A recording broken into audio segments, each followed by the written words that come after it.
And we're back! Wow, haven't made one of these in a few weeks. So, here we go.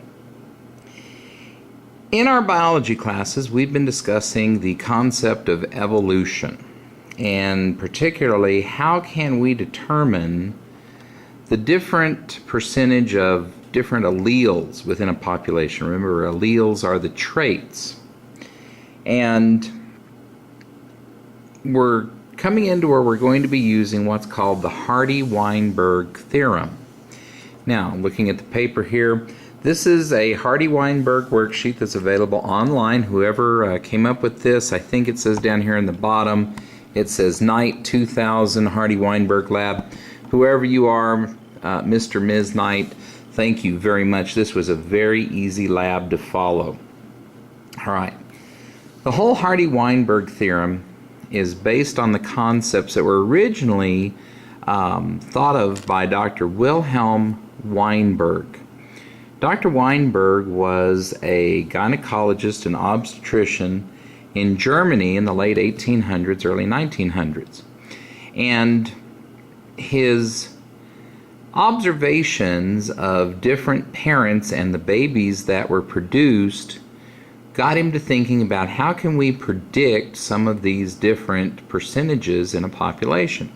In particular, I guess they had some occurrences of albino children being born, and Dr. Weinberg determined that albinoism would be a recessive trait. And so if you have a big, tall, strong, dark-haired father and you have a petite, light-haired mother, and you get an albino child, somewhere in there, that has to be a recessive gene because it's not what you're seeing on the outside.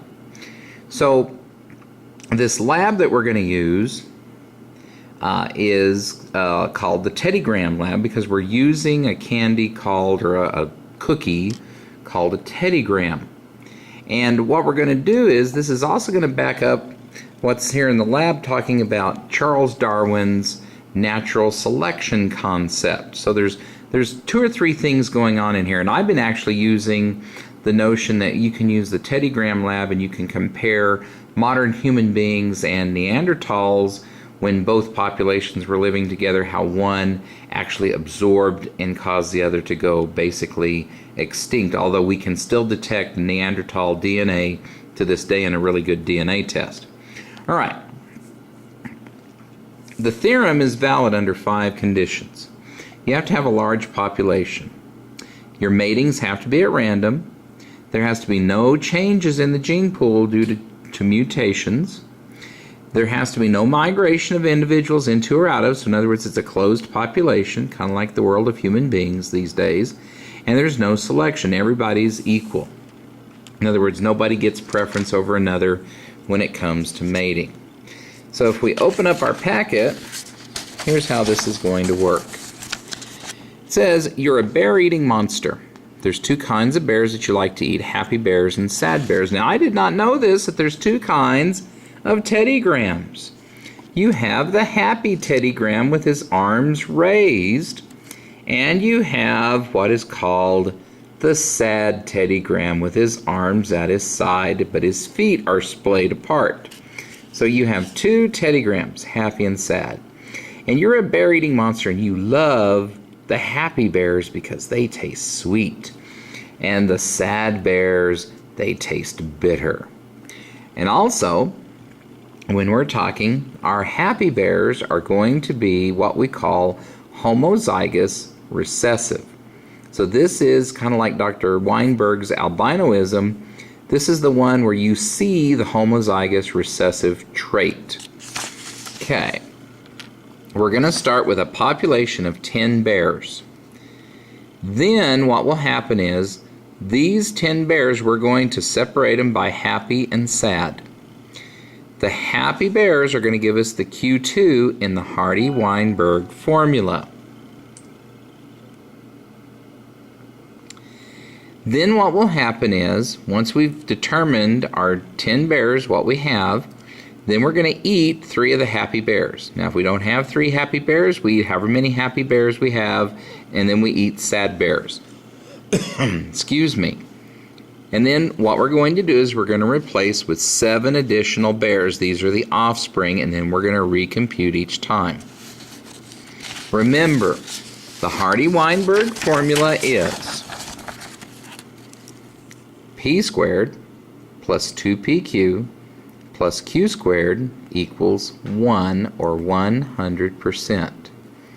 Q squared are the homozygous recessive, p squared are the homozygous dominant, and 2p cubed are our heterozygous genes in the middle. Okay, so here's what I did with my students in the beginning. I asked them on the back of their lab sheets to go ahead and make this chart so that we can get our data and do the lab first. And I have my population of teddygrams here, and I'm going to randomly pick 10 teddygrams to begin. So 2, 4, 6, 8, 10. And now what we're going to do is we're going to determine how many are happy and how many are sad. And right now it's looking like, nope, there's a happy bear. Okay, there's a happy bear. Sad bear. Sad bear. Now, when I originally did this to practice, I didn't realize that these were the feet, and I thought these were happy bears and that was the ears. So, I tell you, it was a rush day that day. There was a lot of stuff going on. And oh my gosh. All right. So, in our initial population, we have 1 happy bear and we have 9 sad bears, and we had a population of 10 for 100% of our population. This 1 here is 0.1, or it's the same as 10% of our population is happy. We're here 0.9, or 90% of our population are sad bears. And this is where I get to be the bear monster. I get to eat the happy bear, and I get to pull 2 more bears for 3 who go away over here to the side. And now I'm going to randomly select 7 more. 1, 2, 3, 4, 5, 6, 7. Okay, now we're going to recompute.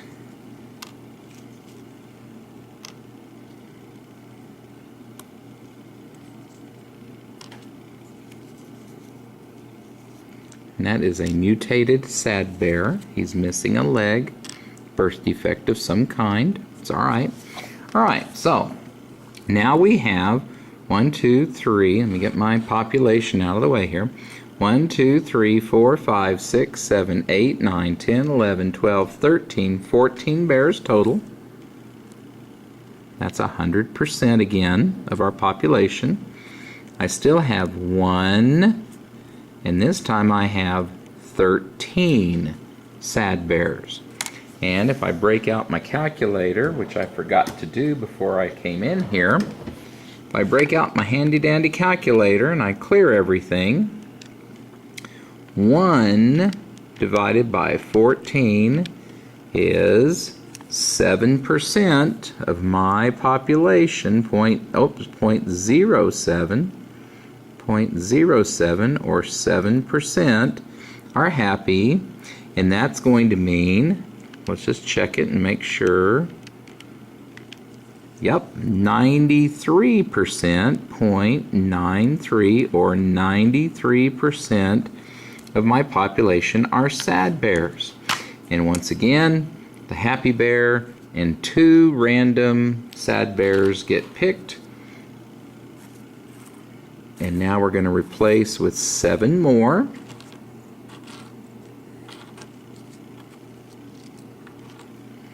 Okay, 1, 2, 3, 4, 5, 6, and 7. Okay, oh, there's a happy bear. There's a sad bear. Sad bear. Sad bear. Sad bear. Ooh, happy bear. Mutated happy bear. Ooh, happy bear. Very good. This time, out of my population, I have 3. Oh, and this is the first generation, second generation. We're now working on our third generation. This is the grandkids now. So I've got 1, 2, 3, 4, 5, 6, 7, 8, 9, 10, 11, 12, 13, 14, 15 sad bears for a grand total of 18 in our population, or that is 100%.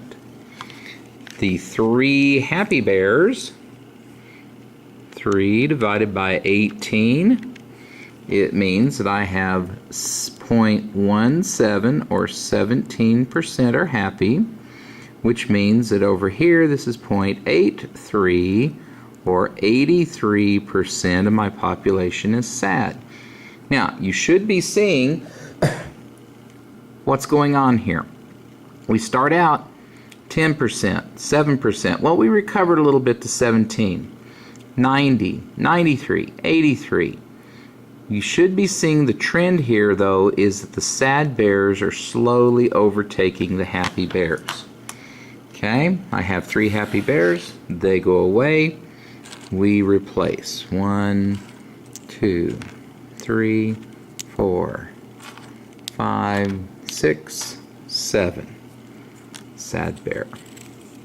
Happy bear. Sad bear.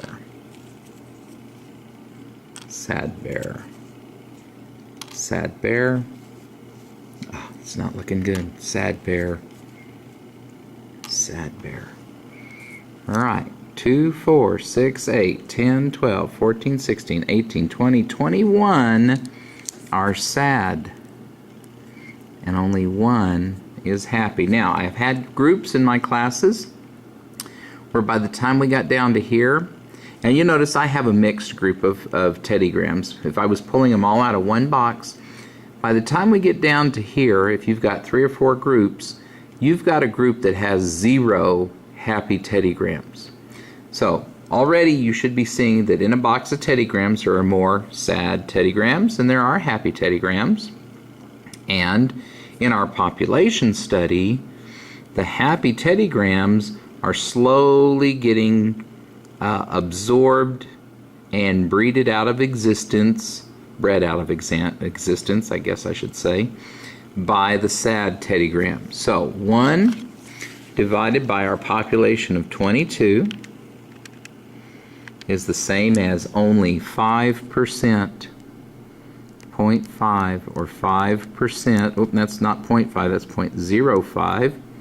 And that would mean that 0.95 or 95% of our population is sad. And that is 22 altogether for 100% of our population.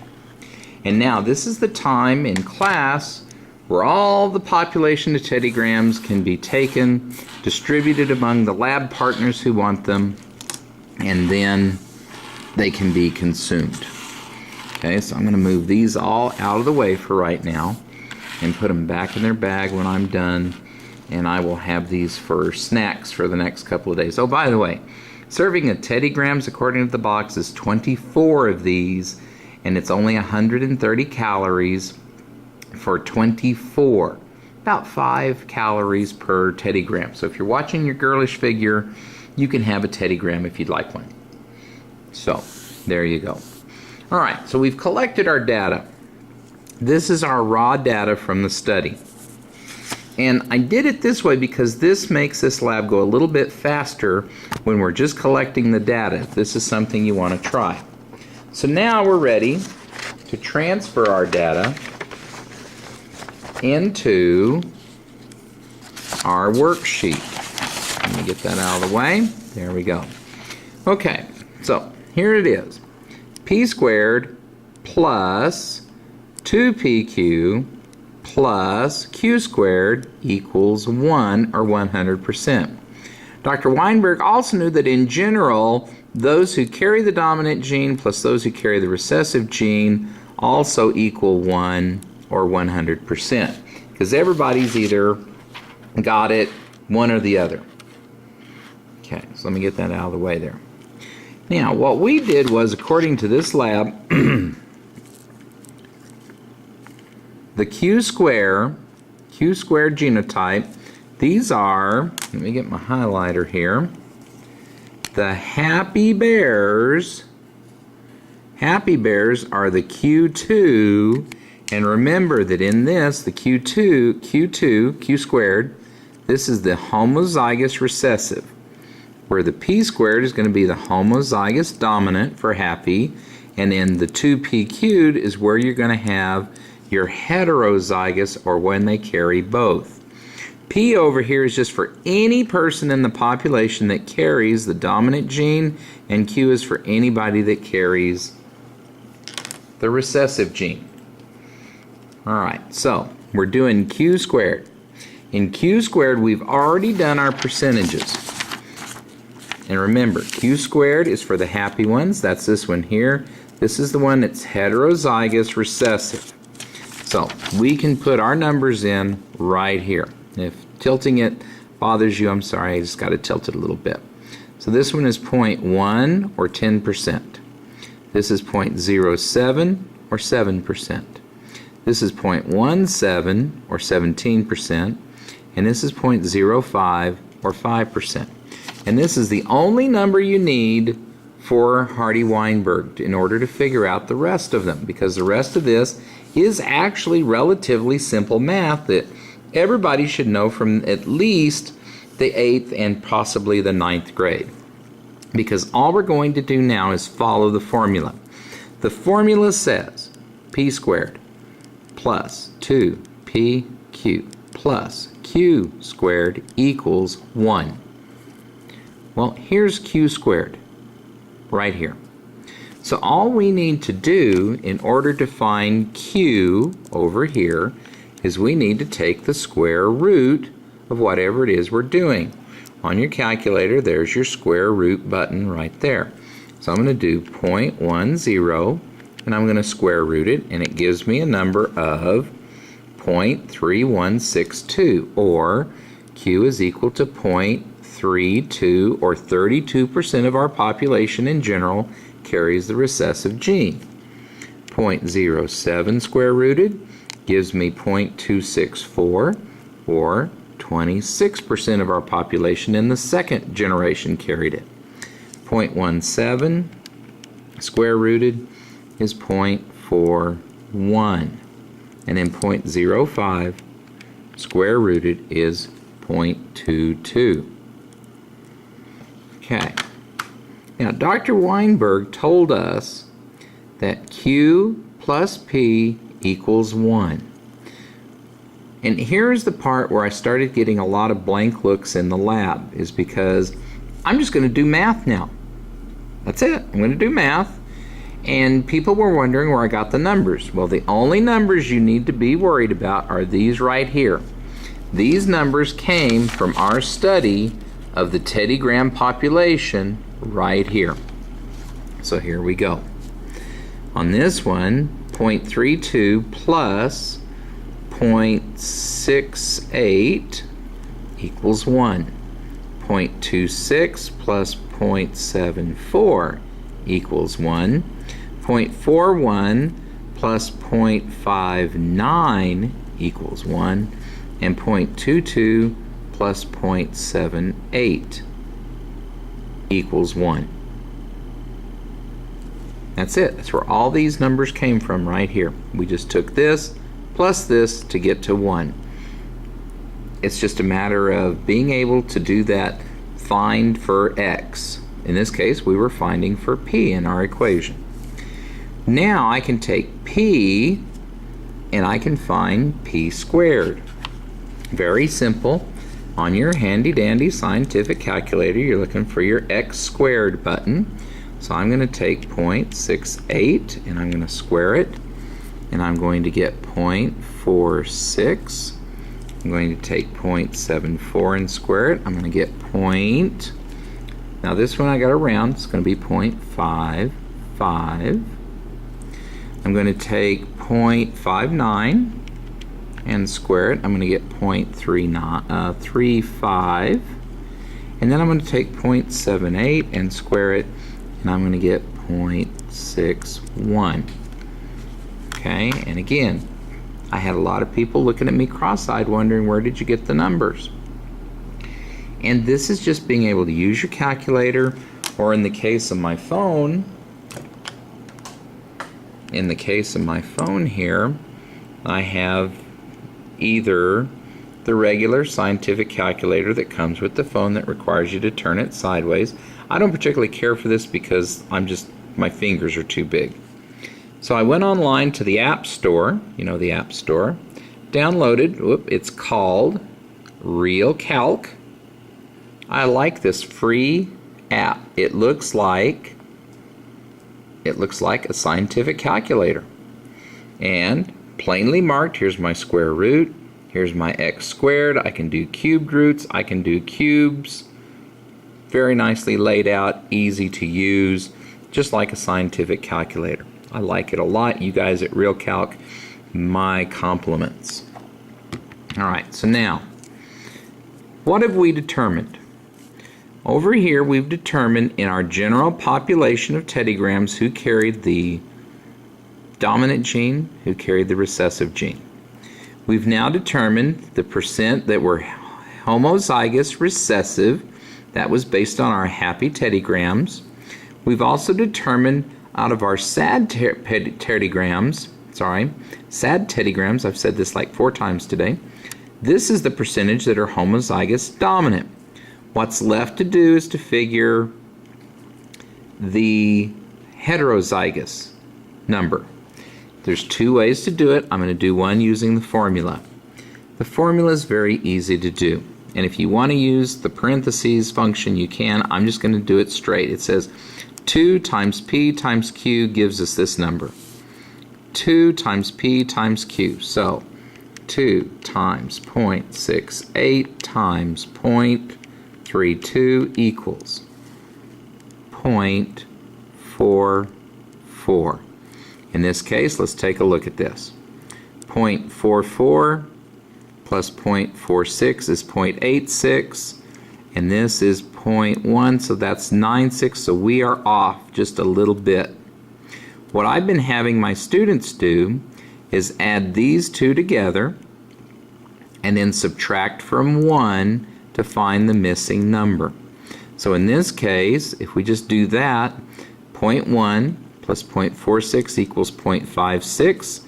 0.56 from 1 is 0.44. So we are, how did that work? 86.10. Now let's check our math here. Something's not looking right, but it looks like it's going to work out. All right, bear with me. Here we go. 0.46 plus 0.10 equals plus 0.44. Ha! It worked out. We're good. All right. Sometimes the numbers don't look right, and I'm a science teacher. My wife's the math teacher, and she always says, trust the math. Okay. So 0.55 plus 0.07 equals 0.62. 0.62 from 1 leaves us 0.38. 0.35 plus 0.17, this will be 0.52.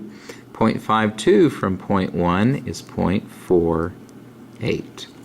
And then finally 0.61 plus 0.05 is 0.66.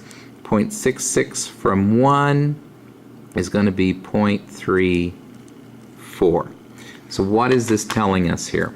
Well, this is telling us that in our original numbers, when we did this, we said 10% of the population was homozygous recessive, and that 90% were SAD.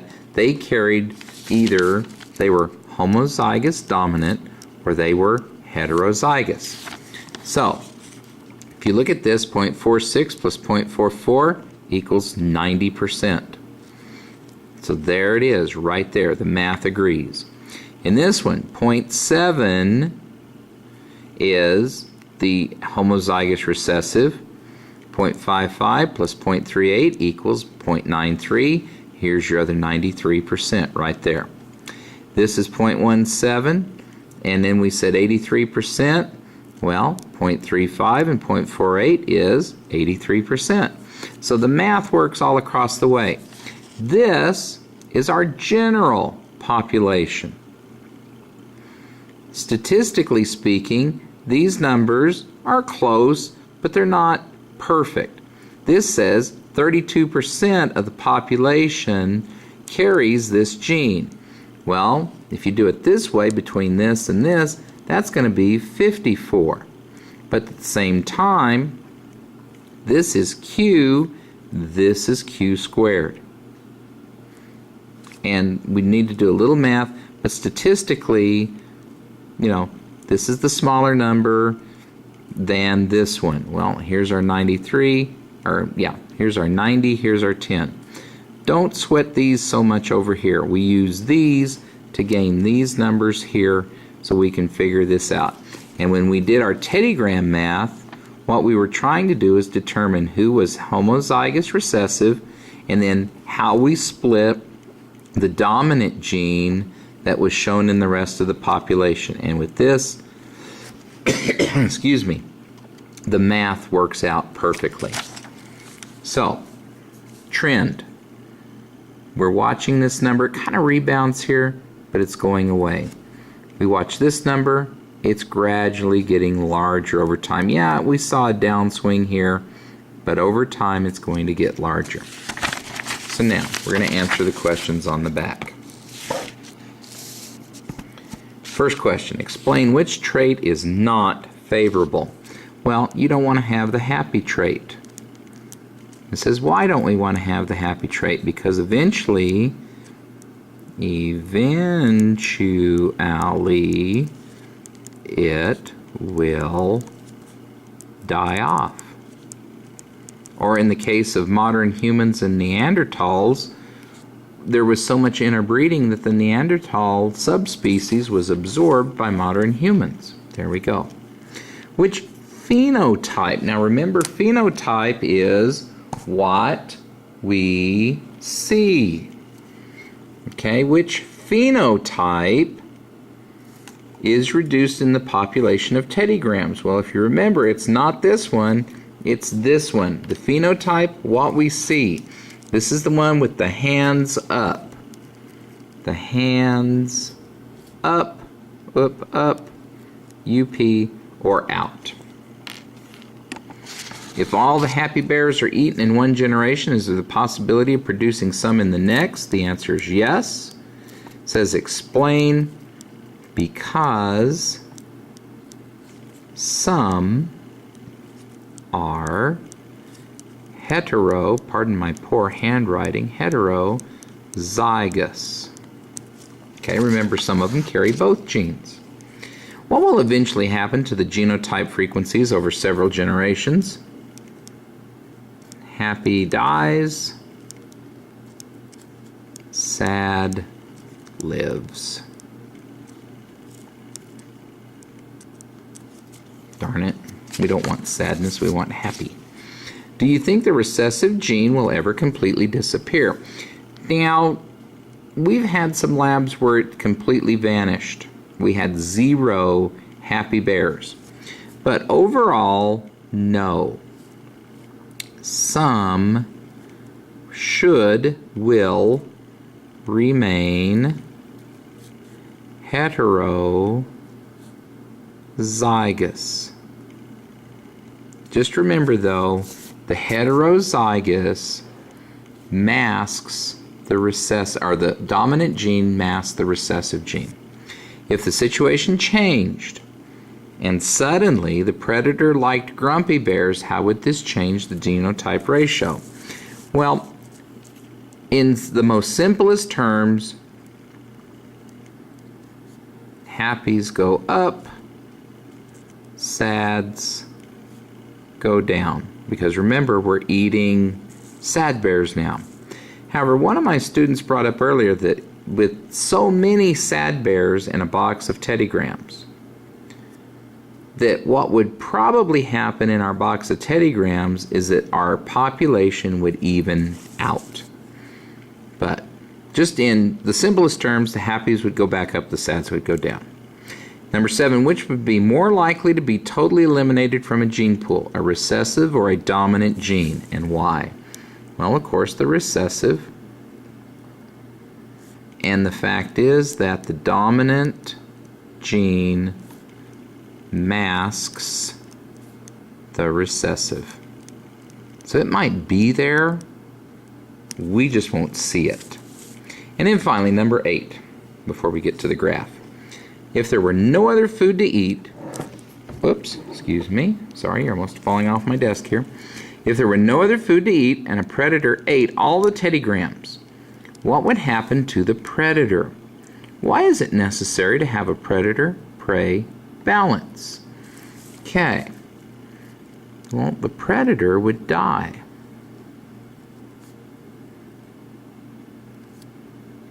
Okay, if we ate all the teddygrams and that was our food source, we had no more, we would die.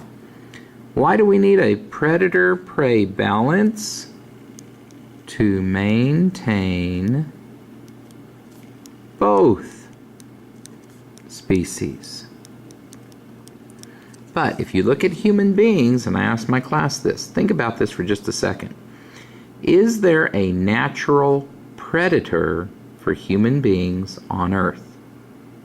The answer is no. Human beings are top of the predator food chain on Earth.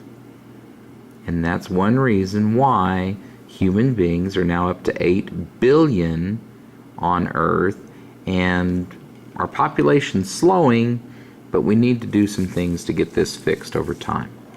All right, it says draw a graph of P and Q change over time. Just P and Q. Use a solid line for P and a dashed line for Q. Okay. In our info, P started at 0.68. It went to 0.74 in the second generation. Let me make sure I get that line there. Went back down to 0.59 in the third generation. And it went back up to 0.78 in the fourth generation, so somewhere up here. So we use a solid line, and ours was trending that direction. This is P. Q started at 0.32. It went down to 0.26. It went up to 0.41, but then it fell off to 0.22 in the fourth, and we use a dashed line for that, and we were trending down at the end. And so that is our laboratory for using teddygrams to prove or to practice the Hardy-Weinberg theorem. So what did we learn one more time? We learned that in our population, the number of happy teddygrams was slowly going down compared to the whole group. We learned that the number that were homozygous dominant for SAD was slowly creeping up. And we learned that the numbers that were heterozygous, they were kind of hanging in there, kind of in the middle of all of it. But that's what this was. This is what we call a statistical analysis of a population. We started out with 10 teddygrams, we ended with 22 teddygrams, and this was how the percentages changed between the sad and the happy ones. And if you're in my class, all you had to do was follow along and fill the paper in as I was doing it. And if you're looking in from somewhere else on Hardy-Weinberg, hope it helped. If you're using this same one, nicely done. I like this lab. I wasn't aware that there were happy and sad teddygrams, but I like to keep my answers nice and simple in my class. I know some people like to have long explanations. I'd like to keep it nice and simple so that we can keep ourselves on track and progressing on at a nice rate. This, again, just comes off of the Hardy-Weinberg formula right here. If you've been using this in class, we usually start by determining this one, Q2, and then it's just a matter of finding out the square roots of the numbers, knowing that these add up to 1 or 100% on each side, and then just doing the simple math to fill the chart in. Hope you enjoyed it. I'm going to put my Teddy Grahams away and have them for a snack later, and we will see you at the next lab.